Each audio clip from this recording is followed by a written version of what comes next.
Britain's first post-war radio show opened at London's Olympia.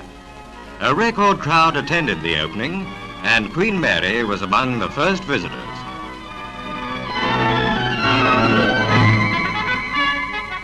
Britain's radio industry is today able to deliver goods abroad to the extent of £1 million a month.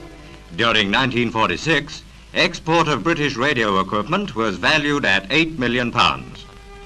190 exhibitors are displaying their finest craftsmanship to attract the many foreign businessmen who will enable the industry to reach the new export targets.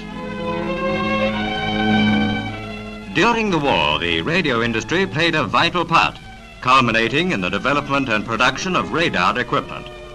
New discoveries and lessons learned during the war have been adopted for civil use.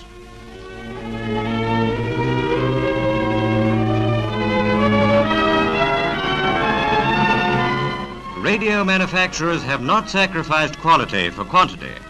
Good workmanship has produced good results.